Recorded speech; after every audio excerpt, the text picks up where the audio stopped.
કોલેજમાં clerical exam હોય, તલાટીની પરીક્ષાઓ હોય, કોઈ પણ જાહેર પરીક્ષાઓમાં તમને સમાનાર્થી, વિરોધાર્થી શબ્દ સમૂહ માટે એક શબ્દ અને કહેવતો અને રૂઢિપ્રયોગો પૂછે છે, છંદ અલંકાર પૂછે છે. હું જેટલા વિડીયો બનાવું છું એટલા અંદર નાખતી જાઉં છું. ટેટ ટાટમાં પણ આ પૂછાય છે. તો શબ્દ સમૂહ માટે એક શબ્દ એની આપણે વાત કરીશું. શબ્દ સમૂહ એના માટે કોઈ એક શબ્દ. અગાઉથી ભવિષ્યનો વિચાર કરી શકનારી બુદ્ધિ, તો એને કહેવાય અગમ બુદ્ધિ. કરી જ ન શકાય તેવું, અશક્ય. ઉદાર દિલ રાખવું, અકબર દિલી. કલ્પી જ ન શકાય તેવું, અકલ્પ્ય. સમજી જ ન શકાય તેવું, અગમ્ય. જે પાત્રમાંથી વસ્તુ કદી ખૂટે જ નહીં, અક્ષય પાત્ર. લખતા વાંચતા આવડવું તે, અક્ષર જ્ઞાન. ખૂટે જ નહીં તેવું, અખૂટ. ખડખડાટ હસવું, મુક્ત હાસ્ય. ગણી શકાય નહીં તેવું, તો અગણિત અથવા અસંખ્ય. મોટા ભાઈ કે જે તમારી આગળ જન્મ્યા છે, તો અગ્રજ. વૃદ્ધાવસ્થા કે મૃત્યુ આવે નહીં તેવું, અજરા અમર. અજરામર.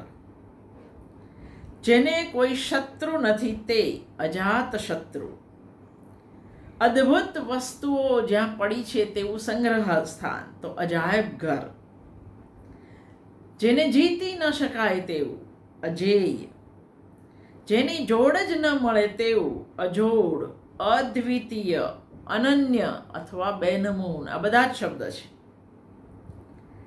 જાણી ન શકાય તેવું, અજ્ઞેય. ટચલી આંગળી પાસેની આંગળી, જેમાં વીંટી પહેરવામાં આવે છે તે, અનામિકા. નમે નહીં તેવું, અણનમ. તિથિ જણાવ્યા વગર આવે તે, અતિથિ. એ કદી જાહેર કરે તો એને અતિથિ ન કહેવાય. વાત વધારીને કરવી, અતિશયોક્તિ. વાત ઘટાડીને કરવી, તો અત્યુક્તિ. અલ્પોક્તિ, પેલી અતિશયોક્તિ, આ અલ્પોક્તિ જો તમે ઘટાડીને કરો તો. થાક લાગ્યા સિવાય કામ કરવું, અથાક.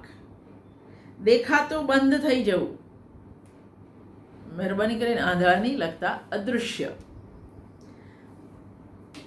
જેની શરૂઆત નથી તેવું, અનાદિ. આપણે કહીએ ને આદિ અનાદિ, જેનો કોઈ આરંભ નથી તે અનાદિ.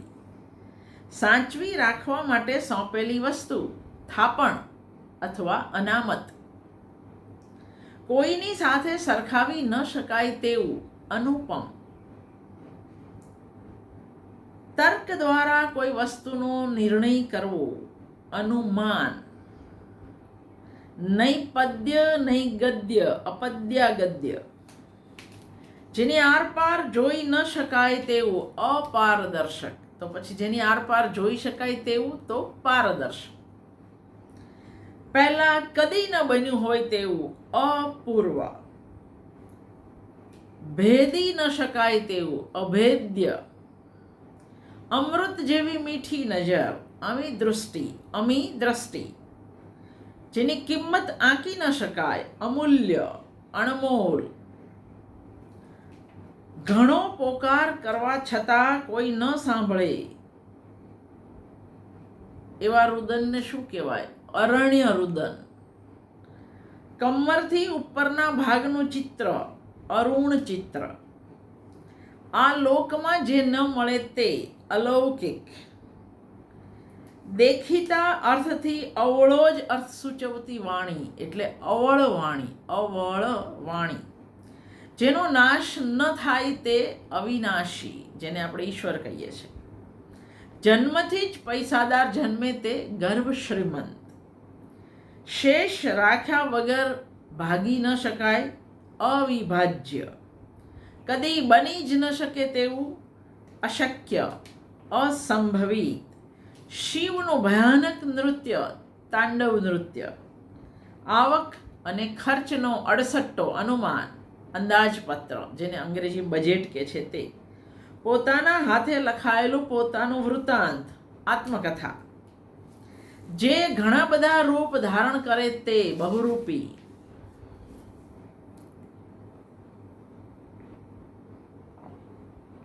પોતાની જાતનું અર્પણ કરી દેવું સ્વાર્પણ અથવા આત્મભોગ. બે જણ વચ્ચેનું યુદ્ધ દ્વંદ્વ યુદ્ધ. પોતાના વખાણ પોતે જ કરવા આત્મશ્લાઘા. પોતાની દયા પોતે જ ખાવી આત્મદયા. પગથી માથા સુધી નખ શીખ. પોતાની જાત સાથે છેતરપિંડી કરવી આત્મવંચના. પોતાની જાત પર કાબૂ રાખવો આત્મસંયમી. પોતાનો સ્વાર્થ સાધવા ખોટા ખોટા સાધુ હોવાનો ઢોંગ કરવો બગ ભગત. પોતાની જાત પર આધાર રાખવો આપકર્મી. બાપ પર આધાર રાખવો બાપકર્મી.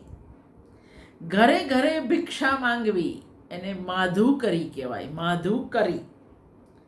આંખ આગળ ખડું થઈ જાય દ્રશ્ય તો આબેહૂબ તાદૃશ્ય હૂબહૂબ. આ બધા ઘણા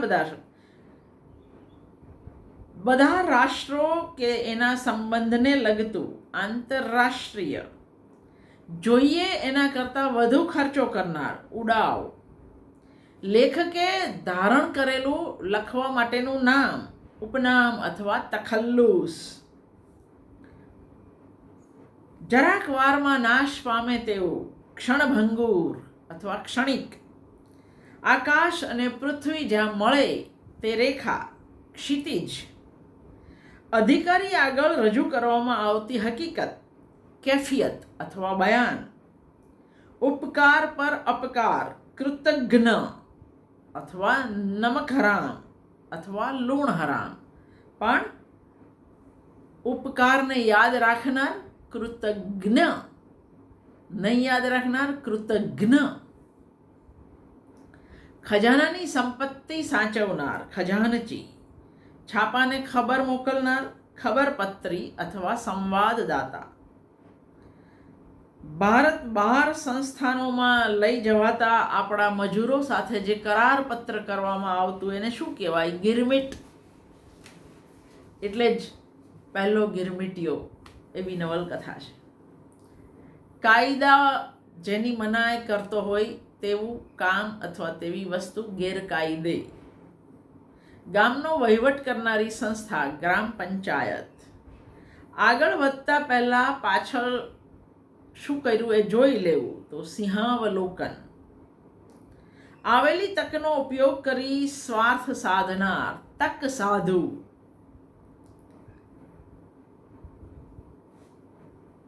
ઓળા રૂપે પડછાયા રૂપે આલેખાયેલું ચિત્ર છાયાચિત્ર.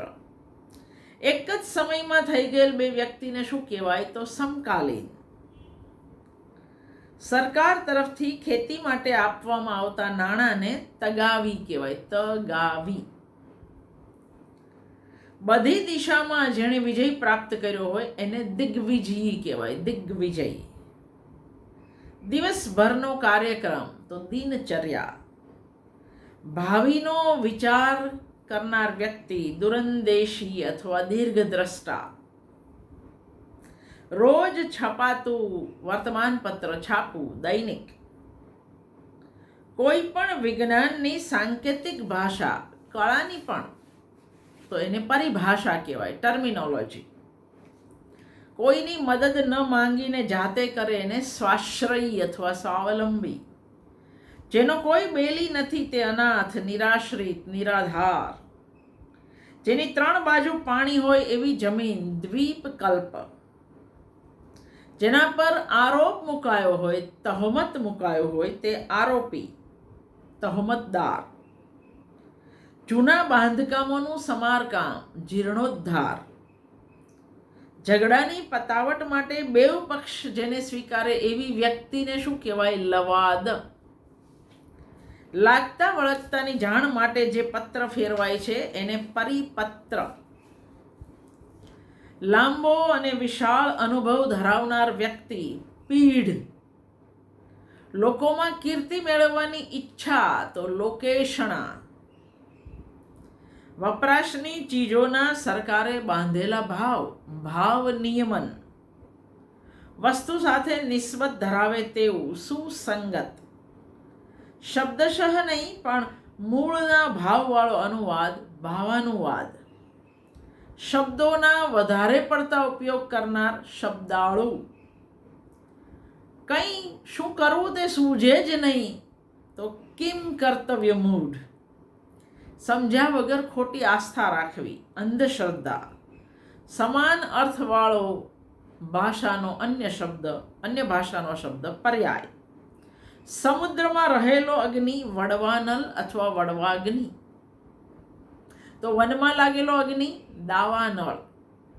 સમુદ્રમાં પેટાયેલો એક અગ્નિ, આપણે એવી એક મિથ છે કે સમુદ્રના તળિયે અગ્નિ સળગે છે, એને આપણે કહીએ છીએ વડવાનળ.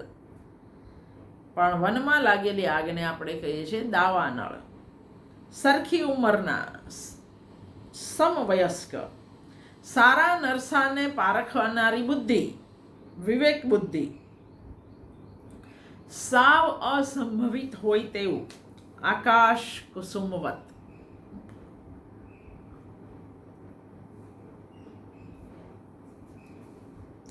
60 વર્ષ પૂરા કરે ત્યારે જે ઉજવાય એ ઉત્સવ હીરક મહોત્સવ.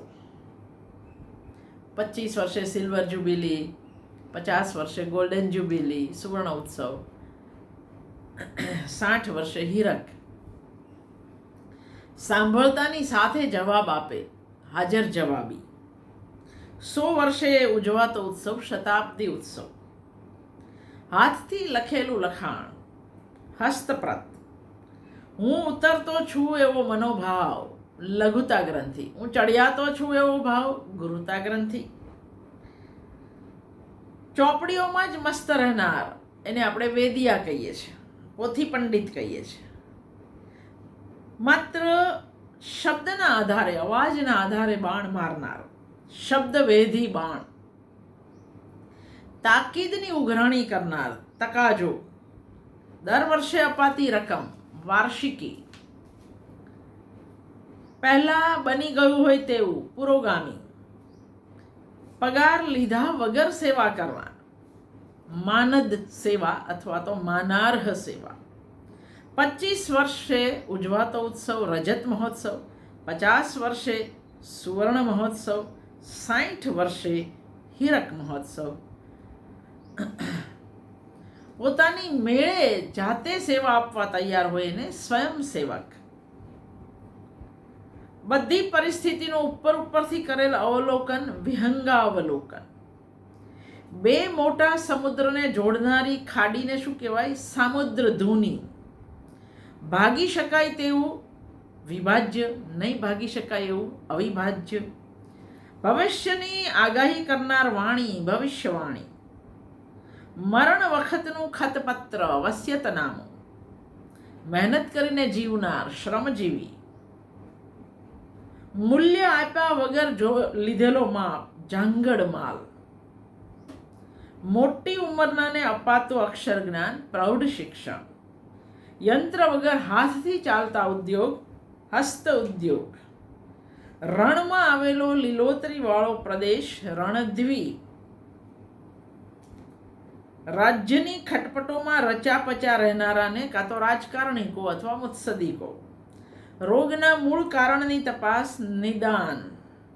ધર્મ કે દેશને માટે આપેલું બલિદાન, શહીદ. કોઈ વિષયનું વિશેષ જ્ઞાન ધરાવનાર, વિશેષજ્ઞ. નીચે લીટી દોરી હોય એવું લખાણ, રેખાંકિત અથવા અધોરેખિત. નાકથી બોલાતો શબ્દ, અક્ષર, વર્ણ અનુનાસિક. સ્થાન પરથી હટાવી દીધેલ વ્યક્તિ પદચ્યુત અથવા પદભ્રષ્ટ. દેખીતી સ્તુતિ પણ હોય નિંદા તો વ્યાજ સ્તુતિ. મરજી મુજબ ફરવું, સ્વૈર વિહાર. મીઠું પકવવાની જમીન અગર. હવાઈ કિલ્લા બાંધનારી વ્યક્તિ શેખચલ્લી. જાતે રાંધીને ખાનાર સ્વયં પાકી. હવે ક્યારેક આપણે તમારે જે ફકરા પૂછાય છે એનો કાં તો સંક્ષેપ કરવાનો હોય છે અથવા તો એના નીચે જે પ્રશ્ન પૂછાયા છે એના જવાબ, એની વાત 15 દિવસ પછી, હવે 15 દિવસની રજા પર છું હું, પછી રેકોર્ડિંગ કરીશું.